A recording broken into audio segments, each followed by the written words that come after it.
அப்படி என்று சொல்லும் பொழுது உலகுருவானவர் வெள்ளரக்க வாழனை சிம்மாசனத்தை அமர வைத்தார். அப்படி சிம்மாசனத்தை அமர வைத்து செங்கோலத்திற்கு கையிலே கொடுத்தார். செங்கோலானது வளைகிறது. மகரத்திற்கு தலையில் வைக்கும் பொழுது மகுடமான தலை கீழே விழுந்தது. உடனே பார்த்தார் உலகுரு, யார் சிவா, உந்தன் மகன் அரக்கனுக்கு செங்கோலத்திற்கு கையில் கொடுக்கும் பொழுது செங்கோலானது வளைகிறது. மகுடத்திற்கு தலையில் வைக்கும் பொழுது மகுடமான தலை கீழே விழுந்தது. அவையினால் நீதி நேர்மையோடு ஆட்சி செய்தால் மட்டுமே ஆதி பாதாள உலகமானது பிழைக்கும். இல்லை என்று சொன்னார், அடியோ என்று சொன்னார். அப்படி என்று சொல்லும் பொழுது ராஜதானவை அந்த பாதாள உலகத்தை ஆண்டு வரும் பொழுது நான் தான் மன்னன் என்று ஆணவம் கொண்டு சிவசிவா என்று சொன்னவரை சுருட்டில் அடித்தான். அரகரா என்று சொன்னவரை அளவில் எட்டி அடிக்கிறான். பகவான் என்று சொன்னவரை பல கொடுமையான செய்திருக்கிறான். அப்படி வருஷத்திற்கு ஆண்டதினாலே பாதாள உலகமே பஞ்சமாயிருக்கு. ஓடமழ பொழியல, பருவமழ பொழியல. அப்படி நாளை பஞ்சத்திலே இருக்கும் பொழுது ஒரு ஞாயிறத்திலே வெள்ளரக்க ராஜனானவன் தன் அரண்மனையில் வந்து கஜானா பெட்டியை திறந்து பார்த்தா கஜானா பெட்டி காலியாக இருந்தது. பார்த்தான் நல்லரக்க.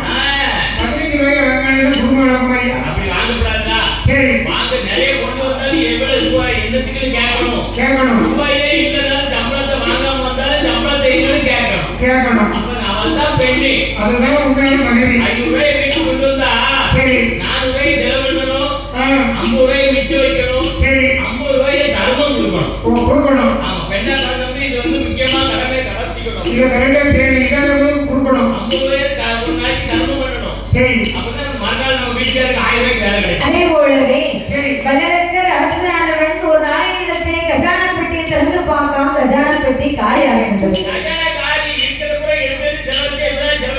உடனே பார்த்தார் வெள்ளரக்கன், இனி நாட்டு மக்களின் மீது வரிகளை போட வேண்டும் என்று சொல்லி அந்த சண்டான வெள்ளரக்கன் எப்படி வரிகள் போடுவீர்கள் தெரியுமா? அங்கே ஆதி நல்ல பாதாளத்தில் வெள்ளரக்க ராஜன் ஆடு வரும் நாளை ஆடு வரி மாட்டு வரி ஆடு வரி மாட்டு வரி யாரி நல்லவர்கள் போவார்.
அப்படி எண்ணற்ற வரிகளை போட்டு வருகிறான்.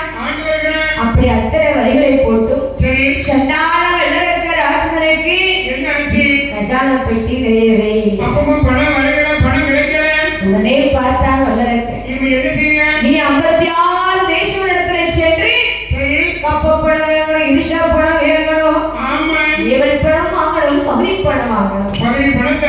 அப்படி என்று சொல்லி சண்டாள வெள்ளரக்க ராஜனானவன் மந்திரியை அழைக்கும் பொழுது அங்கே வந்து எப்படி தெரியுமா? எப்படி அம்மா? ஓட்ட நெல்ல பெருநடைய ஓடி வார மந்திரியோ அவசரே அவசரமா அரகனோட இடமதியில இந்த அரகனோட இடமதியில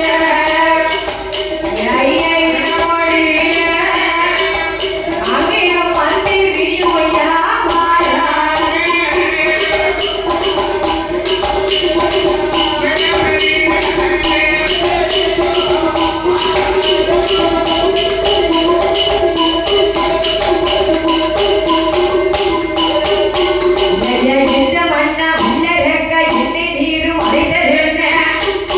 மந்திரியோ என்று சொல்லி மந்திரியும் அரக்கனோட இடமறியில அந்த அரக்கனுடைய இடமறியில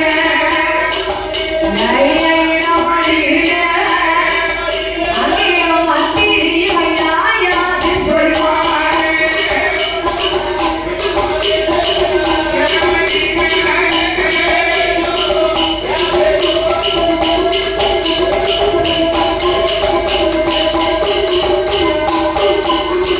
அதை சண்டாள வெள்ளரக்க ரகசியத்திலே மந்திரியானவர் ஓடி வருகிறார்.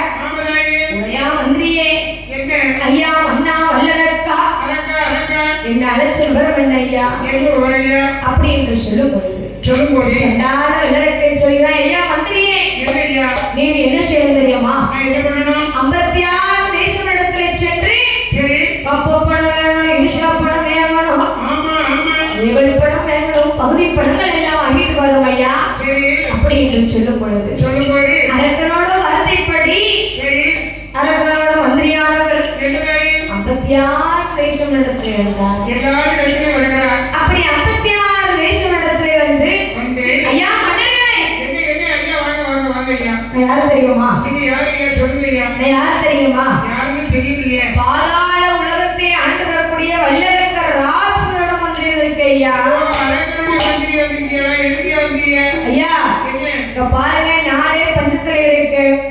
அதனால நீங்க 56 தேசங்களும் ஒன்று சேர்ந்து இந்த மன்னன் அரக்கனுக்கு பகுதி பணம் கட்டணும், பயிர் நீங்கள் நடக்க வேண்டும், இருஷா பணம் கட்ட வேண்டும், ஏழாக்கள் பணம் கட்ட வேண்டும் ஐயா. மந்திரிய உமக்கு எவ்வளவு பொறுப்பு இருந்தா நாளே 12 வருஷமா பஞ்சத்துல இருக்க மேலும் மண்ணி வந்து ஒரு 8 பார்த்தானா இப்ப நாங்க பகுதி பணம் கொடுக்கணும், ஏவல் பணம் கொடுக்கணுமா அப்படி என்று சொல்லி அந்த 56 தேசங்களும் ஒன்று சேர்ந்து அந்த மந்திரத்தை எப்படி சொல்லிதான் தெரியுமா? பகுதி பணம் கேட்டு வந்தா கொடுக்கவே மாட்டோம், நாங்கள் கொடுக்கவே மாட்டோம்,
ஐயா என்ன பகுதி பணம் கொடுக்க முடியாது, ஏழை பணம் கொடுக்க முடியாது ஐயா. அப்ப இருசா பணத்தை கொடுங்க. இருசா பணம் கொடுக்க முடியாது. அப்ப கப்ப பணத்தை கொடுங்க. அப்ப 56 தேசங்கள் ஒன்று சேர்ந்து போரிடுவோம் என்று சொல்லும் பொழுது சரி சென்றா ஆளராஜ் நடத்த வந்தார். ஆமலை ஐயா மன்னா வல்லரக்கா, என்ன மந்திரியாரே வாங்கியாச்சா வாங்கியாச்சா?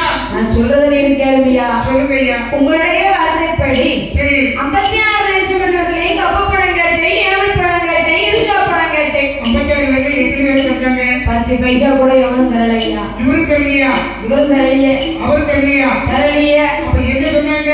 ஐயா மந்திரி மன்னா வல்லரக்கா, என்ன 56 தேசங்களிடத்திலே சென்று கப்ப பணம் ஏழை பணம் எடுக்கும் பொழுது கேட்டபோது 56 தேசங்களும் ஒன்று சேர்ந்து பாதாள உலகத்தின் மீது போர் நடக்கும் என்று சொன்னாங்க ஐயா. என்ன சொன்னாங்க? சண்டைக்கு வர என்ன சொன்னாங்க? சண்டைக்கு வருவேன்னு தான் சொன்னாங்க. ஏன் அவங்க சண்டைக்கு வந்தா நம்மளும் தான் சண்டை போடுவோமே? நம்ம சண்டைக்கு போகணுமா? நம்மளும் தான் சண்டை போடுவோமே? சண்டைக்கு போறது நம்மகிட்ட என்ன இருக்கு? நம்முடைய படைகளை எல்லாம் திரட்டுங்க. அந்த போருக்கு போகணும்னா படைகள் வேணும். ஆமா. அப்ப நம்மளோட படை இல்லையா? படையெல்லாம் ஒண்ணுமே கிடையாது. ஆனப்படை என்னாச்சு? ஆனப்படை அடியோட ஒழிஞ்சு போச்சு. குதிரை படை, ஒட்டாரத்துல படுத்துக்கிடுச்சு. ஒட்டகப்படை, எல்லாம் ஓடி போச்சு காட்டுல. கத்திப்பிடி வீரர்கள் எல்லாமே மடிக்கு போய் கிடக்கு. அப்ப நம்ம வீரர்கள் என்னாச்சு? படையெல்லாம் என்னாச்சு? இப்ப சண்டைக்கு நம்மகிட்ட படை கிடையாது. அப்ப எங்க இருக்கு? சாப்பாட்டுக்கு படை இருக்கு. ஓ சாப்பாடுக்கு தான் படை இருக்கு. ஆமா. அப்ப எப்படி நாம 56 தேசமன்களை ஜெயிக்க? அப்படி சொல்லுங்க. போருன்னு சொன்னா அவங்க சோறும்பாங்க. என்னம்மா சாப்பிடாம எந்திரிச்சு வந்து சண்டை போட முடியாதாம்மா? அதுக்குன்னு சாப்பிட நல்ல உடம்புல எடுத்துக்காம அதிகமா சாப்பிடக்கூடாது. அளவுக்கு சாப்பிட்டு சண்டை போடணும். அதாவது சொல்லுவாங்க, அளவுக்கு மிஞ்சினா அமிர்தம் கூட நினைச்சான். உண்மைதாம்மா, உண்மைதாம்மா. வாசியில கிடைக்குன்னு வச்சு வாங்கிட்டு வச்சு குத்த முடியுமா தாத்தா? நிறைய சாப்பிட்டா வயிறு இவ்வளவு நிறைய அவ்வளவு சாப்பிட முடியும். ஆமா, உண்மைதாம்மா. நைட்ல எல்லாம் எப்படி சாப்பிடணும் தெரியுமாம்மா? எப்படி மாமா? நான் வயிற்றுக்கு சாப்பிடணும். சரி, நான் வயிற்றுக்கு தண்ணியை குடிக்கணும். தண்ணியை குடிக்கணும். நான் வயிற்றை வந்து சும்மா போட்டுக்கணும். சும்மா போட்டுக்கணும். அப்பதான் காலையில வந்து 8-8:30 மணிக்கெல்லாம் கரெக்டா பசிக்கும். அப்படியா? ஆமா, நைட்ல வந்து ஆ. 8 இட்லி 10 இட்லி சாப்பிட்டா ஆ. காலையில எனக்கு வயிறே பசிக்கல. பசிக்கல. எப்படி பசிக்கும்? எப்படி பசிக்கும்? அதான் 2 நேரத்துக்கு 3 நேரத்துக்கு சேர்த்து சாப்பிட்டா எப்படிமா பசிக்கும்? ஆமா. அது வயிற்றுக்கு தான் நைட் எல்லாம் சாப்பிடணும். அதே போலவே என்னம்மா? சண்டா ஆள வல்லரக்கராஜன் சொல்கிறான். ஆமா. என் மந்திரி, இப்ப நம்ம என்ன செய்யலாம்? அதானே. ஐயா மன்னா, ஒரே வழி என்ன வழி? ரொம்ப ஒரு யோசனை சொல்லட்டா? சொல்லுங்க மந்திரி. அதுதானே நல்ல மந்திரி வேணும். நான் சொல்றத நீ கேட்பியா? சொல்லுங்க மந்திரி. நீங்க ஐயா மன்னா வல்லரக்கா, நீங்க 56 தேசமன்களை அழிக்கணும்னு சொன்னா ஆண்டவனை நினைக்க வேண்டும், மருத்துவஸ்தானம் செய்ய வேண்டும், ஆமா. ஈசனை நினைக்க வேண்டும், இருந்து தவமானம் செய்ய வேண்டும். தவம் செய்ய வேண்டும். ஐயா மன்னா வல்லரக்கா, என்ன? உங்கள் ஆட்காய்க்கு நிலெடுத்து எடுத்து ஆகாதேவி கங்காதேவி பூமாதேவி நானுடைய அறிய உங்களுடைய சிரசை 3 நேரம் தானே சுற்றி இதை பார்த்து நீட்டினாலும் தீப்பி தெரிய வேண்டும். அப்பேற்பட்ட எரிக்கு வர மட்டும் நீங்க வாங்கிட்டு வந்தீங்கன்னு சொன்னா 56 தேசமன்களை எல்லாம் தூள் தூளாக ஆக்கிட்டாங்கன்னா உங்க பாட்டி சேர்ல வந்து வந்ததை விட நல்ல ஐடியா. அதுல ஒரு சுகம் செய்வாமா. கீழே படுத்தா தூக்கம் வராது. சேர்ந்து உட்கார்ந்து விழுமாறு காட்டிட்டு தூக்கம் வரும். அப்படியா? இவருக்கு எடி கொடுக்க கீழே கொஞ்சம்